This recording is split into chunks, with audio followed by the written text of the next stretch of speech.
Super Mario Galaxy movie is the greatest movie in the history of cinema, is what I would say if I was a complete moron.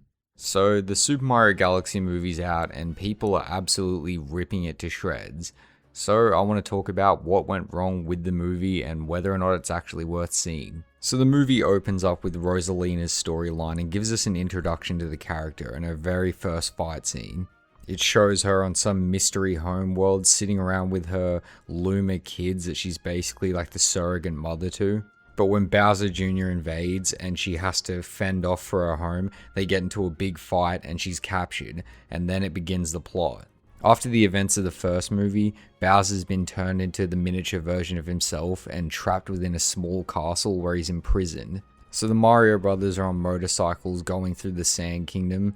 This is where they've basically been called on a mission to apprehend some mysterious monster that's been hiding underground, which turns out to be the first appearance of Yoshi within this universe. And this is where the movie just loses itself and starts to fly off the rails with the pacing. The biggest criticism lobbied against the first movie was the fact that the pacing was all over the place and it was just trying to go from one nostalgic scene to the next. This movie is very much suffering from the exact same criticism, with the Mario Galaxy stuff often being a backdrop and just shoveling you from one reference to another. It honestly felt like some good old TikTok brain rot, and this doesn't even feel like a movie that ever slows down for even so much as a second.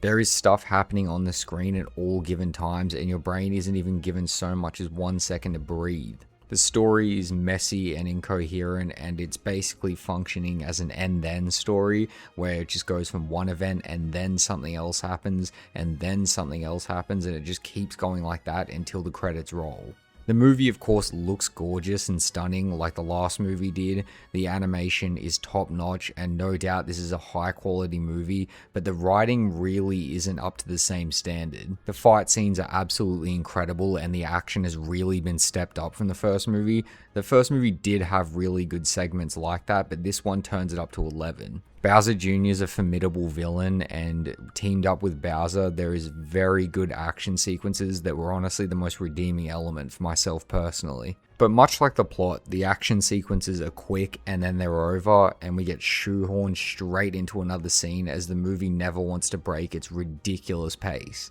And there is just so many subplots happening, and this movie just never seems to tie up any loose ends. Mario and Luigi haven't really developed as characters from the first movie. There's nothing that's been learned, and their character arcs in the first movie are not expanded upon whatsoever. It just feels like they're just characters that we're more so enjoying the journey with, as opposed to actually seeing any growth and development. And the Bowser redemption arc is lazy and half-assed, and it never really seems to go anywhere. The movie really tries to lead you on and act as if Bowser is being rehabilitated and he's going to become a good guy, and we're going to see a different change of his character and maybe some new plot elements. But then it immediately abandons that and just throws that whole plot out the window, and he becomes a villain straight away with very little convincing. His character was completely wasted, and his subplot was not even remotely resolved, with this movie basically ending right where it began. Rosalina also appears in only a few brief scenes. She's only there to move the plot when it really needs to be moved, and she barely plays a role whatsoever. She's in like 3 scenes and probably has about 10 lines. It's honestly super disappointing given how important she is to the Mario Galaxy lore. Peach doesn't really have much of a subplot either. She's in some action sequences, and she isn't just the damsel in distress anymore. She's actually a full motivated character with her own goals and ambitions, and it does sort of work, but it just doesn't lead anywhere. Much like the Bowser subplot, her character is wasted and thrown aside, and she's only really there for some action sequences, some very minor character development, and then she just disappears into the background. Her backstory is briefly, and I mean briefly, touched on very loosely in specific segments, but much like every other scene in the movie, it's over very quickly. And then one of the more entertaining subplots, Fox McCloud from Star Fox. Honestly, this is a pretty incredible cameo, and he's a character that actually plays a little bit of a role in the story, more than Rosalina, surprisingly, as he has more lines and a bit more to do, but this character is still pretty wasted. There has been like 2 Star Fox games over the past decade and a half, so it's honestly kind of baffling as to why he was the choice for this movie, given that he has actually nothing to do with the Mario Galaxy games at all. He doesn't appear one time, but overall he's a character everyone loves seeing. The only problem is that he was revealed a week before the movie came out on Twitter. This just feels like how Darth Vader was handled in Rogue One. Why tell us that this secret character is in the movie before the movie comes out? It would have been so much more impactful if we didn't know about this character and he acted as a big surprise. That would have made it way more worthwhile. And much like every single other subplot in the movie, the second that Star Fox has done a couple of things, he's immediately thrown aside. He barely has any proper stakes. He's in like 1/3 of the movie. He briefly appears in it and assists a little bit in the final action sequence, but his subplot is quickly tossed out the window and moved on from very quickly. One of the better elements were some of the references in the musical score.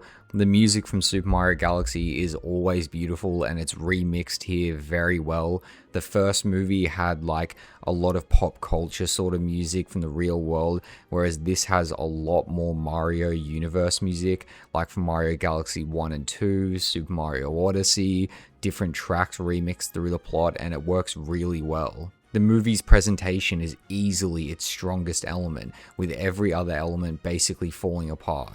The movie handles its references very poorly, as it basically revealed most of the coolest references in the trailers and the marketing leading up, much like Star Fox.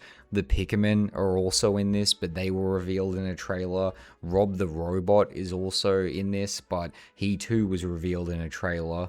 Every single interesting character just basically was revealed before the movie even came out, which severely hindered these references being shown. The movie also has 2 post-credit scenes, but both of them don't really do a whole lot.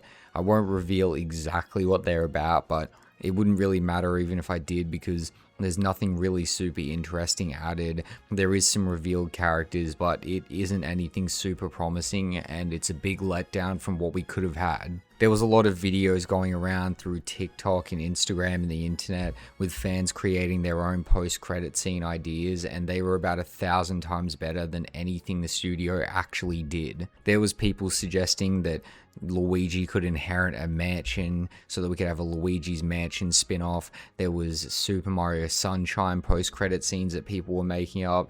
There was ones about Super Smash Bros. Invites, but what we got was way worse than any of the fan ideas. I even personally wrote my own post-credit scene that I thought would have been 100 times better than what was used in the movie.